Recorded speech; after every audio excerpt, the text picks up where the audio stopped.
Good afternoon, all. Well, first I want to thank President Trump for hosting these very important discussions and facilitating opportunities for members of his cabinet to join him here in Florida at Mar-a-Lago to spend time with our Chinese counterparts. It's going to be very useful to all of us. It is an honor to receive the Chinese delegation at Mar-a-Lago and build on the dialogue that I began last month in Beijing with President Xi and other leaders in China. In the past 40 years, the United States and China have developed deep ties, and this administration is committed to ensuring these ties endure for the next 40 years. We do desire to establish policies that maintain a constructive, cooperative, and results-oriented trajectory. High on the list of our priorities is an economic relationship that is fair on both sides. Today will be a time to exchange candid views on the nature of the U.S.-China relationship, and we look forward to additional discussions in the future on topics of mutual importance. As President Trump has said, the chief goal of our trade policies is the prosperity of the American worker.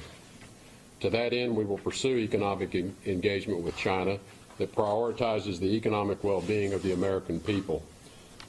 We're also looking to make progress with China on areas of foreign policy, those that serve our interests as well as the region's. And we're hopeful that China will find ways to exercise influence over North Korea's actions to dismantle their nuclear weapons and their missile technology programs.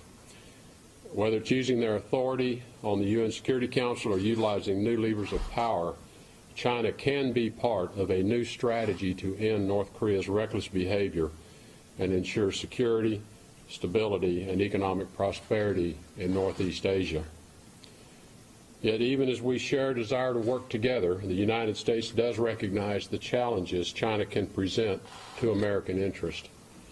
We renew our strong commitments to our allies in Asia and around the world who have been valuable partners in preserving shared values and security interests. Similarly, the United States will protect our citizens and our institutions against cyber attacks. On other areas of disagreement, such as human rights and religious freedom, the United States will be firm in representing our core democratic values and advocating for the right of all people to live in freedom. The Trump administration remains dedicated to working with China toward mutual goals of respect, security, and prosperity. As we do so, we will not shy away from frank discussions which are necessary to narrow our differences.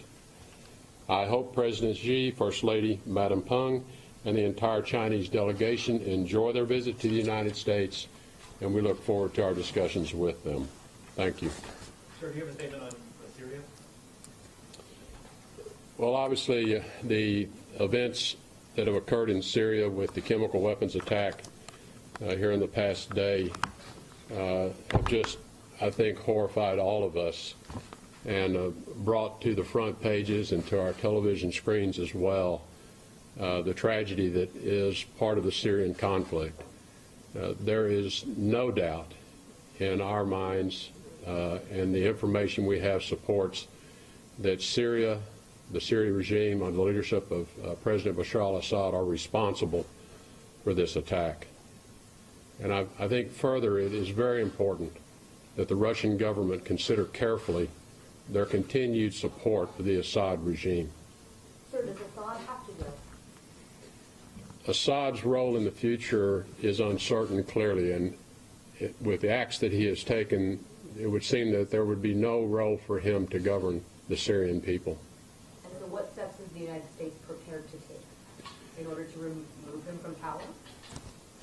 Well, the process by which Assad would leave is something that I think requires an international community effort, both to first defeat ISIS within Syria, to stabilize the Syrian country, to avoid further civil war, and then to work collectively with our partners around the world through a political process that would lead to Assad leaving. So will you and President Trump organize an international coalition to remove Assad? Those steps are underway. Has President Trump already been talking about that with other leaders? Thank you. Is the administration considering military strikes, new military strikes? That there's been reports out today saying that. We are considering an appropriate response for this chemical weapons attack, which violates all previous UN resolutions, violates international norms, and long-held agreements between parties, including the Syrian regime, the Russian government, and all other members of the UN Security Council. It's a serious matter. It requires a serious response. Thank you. Everybody, appreciate your time. Thank you, everyone.